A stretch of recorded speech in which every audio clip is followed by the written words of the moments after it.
આ તરફ વાત કરીએ રૂપાલા વિવાદમાં ભાજપ તરફથી કોઈ નિર્ણય ન લેવાતા ક્ષત્રિય સમાજ હવે લડી લેવાના મૂડમાં જોવા મળી રહ્યું છે। આજે અમદાવાદના ગોતામાં રાજપૂત ભવનમાં રાજપૂત સમાજ સંકલન સમિતિની કોર કમિટીની ફરી એકવાર આ બેઠક મળવાની છે અને આજની આ બેઠકમાં ગુજરાતના વિવિધ સ્ટેટના રાજવીઓ પણ ભાગ લેશે।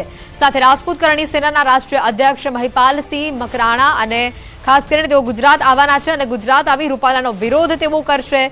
રાષ્ટ્રવ્યાપી આંદોલન હવે શરૂ કરાશે તેવી પણ વાત સામે આવી છે। રૂપાલા સામે ક્ષત્રિય સમાજમાં જે વિરોધ છે તે યથાવત જોવા મળી રહ્યો છે અને 6 કે 7મી એપ્રિલે મળનારું જે સંમેલન છે તેને મોકૂફ રાખવામાં આવ્યું હોવાની પણ માહિતી સામે આવી રહી છે। તો આ તરફ રાજકોટમાં કરણી સેના મહિલા મોરચા પ્રદેશ અધ્યક્ષ પદ્મિની બાવાળાના અન્ન ત્યાગનો આજે ત્રીજો દિવસ છે। રાજકોટમાં આજે રેલનગરમાં ક્ષત્રિય સમાજના ભવન ખાતે ધરણા પ્રદર્શન કરવામાં આવશે। તો સુરતના બારડોલીમાં પણ રાજપૂત સમાજ આગેવાનો ભેગા થશે અને બારડોલી પ્રાંત કચેરી ખાતે આવેદન પત્ર આપી રૂપાલાનો વિરોધ નોંધાવશે।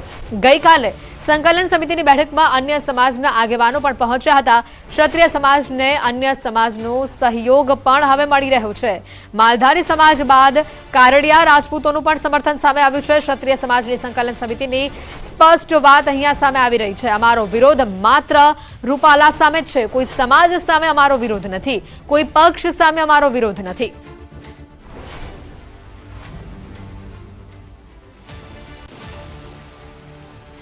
તો મોરબીમાં પરસોત્તમ રૂપાલાના વિરોધ વચ્ચે મહત્વના સમાચાર સામે આવી રહ્યા છે।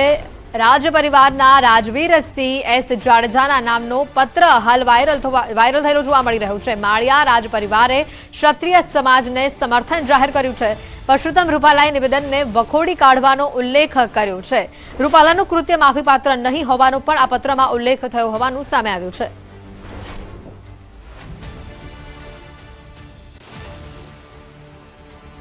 સુરેન્દ્રનગરમાં રૂપાલાના નિવેદનનો વિરોધ મામલે ક્ષત્રિય સમાજના આગેવાનોની બેઠક મળી અને જેમાં આગેવાનોએ પાટીદાર સમાજને અપીલ કરી કે રૂપાલા સિવાય અન્ય કોઈ પાટીદાર ઉમેદવાર હશે તો અમે તેને બિનશરતી અસમર્થન આપીશું અને હવે આ નારાજગીમાં અન્ય સમાજના આગેવાનોએ પણ ટેકો જાહેર કર્યો છે।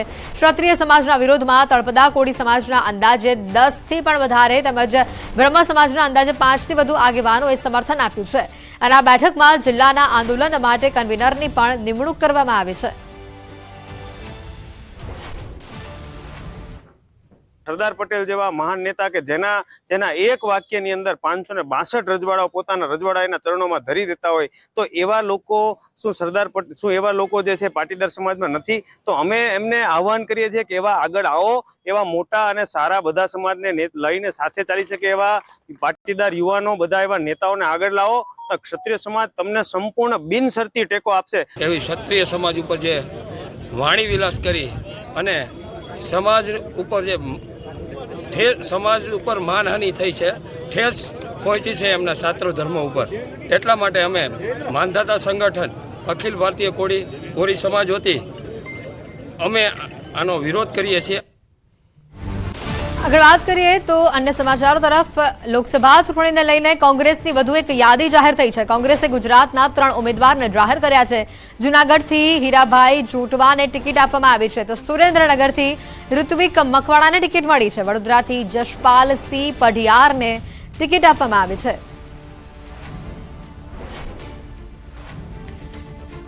તો જે કોંગ્રેસ દ્વારા આ યાદી જાહેર કરવામાં આવી છે આપણે જણાવી દઈએ કોંગ્રેસ દ્વારા જે 4 નામોની આ યાદી જાહેર કરવામાં આવી છે। જૂનાગઢથી હીરા જોટવા, વડોદરાથી જશપાલ પઢિયાર, સુરેન્દ્રનગરથી ઋત્વિક મકવાણા અને સાથે જ આજે નામો સામે આવ્યા છે 4 અલગ અલગ ઉમેદવારોના નામની યાદી જાહેર કરવામાં આવી છે।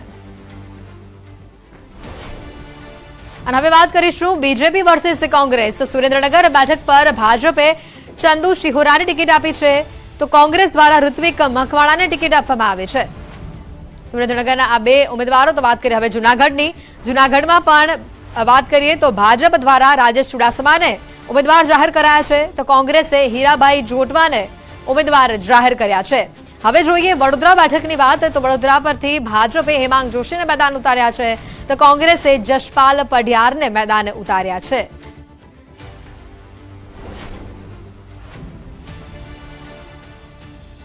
વડોદરા લોકસભા બેઠક પર કોંગ્રેસે જાહેર કર્યા છે ઉમેદવાર. જશપાલસિંહ બઢિયાર કોંગ્રેસના ઉમેદવાર જાહેર થયા છે. જશપાલસિંહ અગાઉ પાદરા વિધાનસભાના ધારાસભ્ય હતા.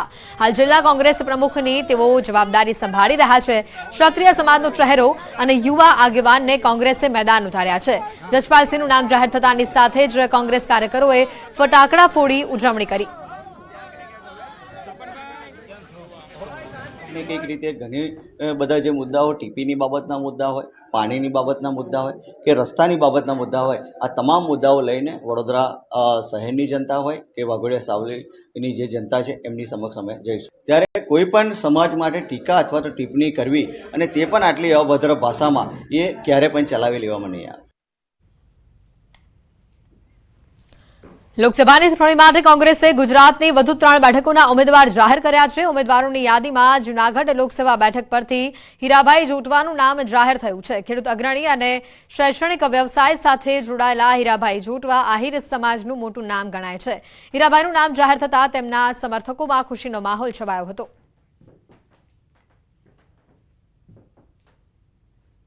આ વિસ્તારમાં 3 સુગર ફેક્ટરીઓ આવી, એ બંધ થઈ ગઈ, એમને ચાલુ કરાવવાની હોય. જોઈએ તો આ ગુજરાતમાં 250 ડેમો કોંગ્રેસે બનાવ્યા, આ સરકારે એક પણ નથી બનાવ્યા. એ બનાવીને હોય, જેમ કે શિક્ષણમાં તમામ ગ્રાન્ટેબલ શાળાઓ કોંગ્રેસે આપી, આ સરકારે એક પણ નથી આપી. આગળ વાત કરીએ તો દિલ્હીથી રાજકોટ પહોંચતા જ રૂપાલા પ્રચારમાં જોડાયા છે. વિવાદો વચ્ચે પરસોત્તમ રૂપાલા ચૂંટણી પ્રચારમાં જોડાયા. પરસોત્તમ રૂપાલા આશાપુરા માતાજીના મંદિરે પહોંચ્યા. પેલેસ રોડ ખાતે આશાપુરા માતાજીના દર્શન કરી તેમણે ચૂંટણી પ્રચાર શરૂ કર્યો. રૂપાલાએ આશાપુરા માતાજીને ચૂંટણી ચઢાવી પ્રસાદ ધર્યો. ક્ષત્રિય સમાજ અને ખાસ કરીને જાડેજાની કુળદેવી આશાપુરા માના તેઓએ દર્શન કર્યા. રૂપાલા ચૂંટણી પ્રચારમાં જોવા મળ્યા. સૌથી મહત્વના સમાચાર, દિલ્હીથી રાજકોટ ખાતે પહોંચતા જ રૂપાલા પ્રચારમાં જોડાયા હતા. વધુ વિગત મેળવીશું. સંવાદદાતા અંકિત અમારી સાથે ફોન લાઈન ઉપર જોડાઈ ચૂક્યા છે. અંકિત, જે રીતે રૂપાલા દ્વારા પ્રચાર શરૂ કરવામાં આવ્યો, વિરોધ એક બાજુ યથાવત છે અને બીજી બાજુ રૂપાલા દ્વારા પ્રચારની શરૂઆત કરવામાં આવી, વધુ અપડેટ શું? ચોક્કસ હેતવી, ખાસ કરી વાત કરવામાં આવે તો જે પ્રમાણે પરસોત્તમ રૂપાલા દ્વારા વિવાદિત ટિપ્પણી કરવામાં આવી હતી અને ત્યારબાદ ક્ષત્રિય સમાજમાં હજુ પણ રોષ છે તે યથાવત જોવા મળી રહ્યો છે. આ તમામની વચ્ચે રૂપાલા જ્યારે દિલ્હીથી હવે રાજકોટ આવી ચૂક્યા છે ને આજરોજ તેઓ પોતાના પ્રચારના જે શ્રી ગણેશ છે તે પેલેસ રોડ ઉપર જે રાજવી પરિવાર દ્વારા નિર્મિત જે આશાપુરા માતાજીનું મંદિર છે ત્યાં તેમને શીશ ઝુકાવીને સાથોસાથ માતાજીને ચુંદડી તેમજ શ્રીફળ અર્પણ કરીને પોતાનો ભાવ છે તે પ્રગટ કર્યો છે. આ આશાપુરા માતાજીનું મંદિરે જે દર્શન કરવું તેને ખૂબ જ સૂચક માનવામાં આવી રહ્યું છે. કારણ કે વાત કરવામાં આવે તો આશાપુરા માતાજી છે કે જે ક્ષત્રિય સમાજ અને તેમાં પણ ખાસ કરીને જે જાડેજા નુખ ધરાવતા જે એટલે કે જાડેજા સરનેમ ધરાવતા જે ગરાસિયા દરબાર છે તેમના કુળદેવી માનવામાં આવે છે અને ક્યાંક ને ક્યાંક હવે ક્ષત્રિય સમાજને પણ રીઝવવાનો પ્રયાસ છે તે પરસોત્તમ રૂપાલા દ્વારા કરવામાં આવી રહ્યો છે. પરસોત્તમ રૂપાલા દ્વારા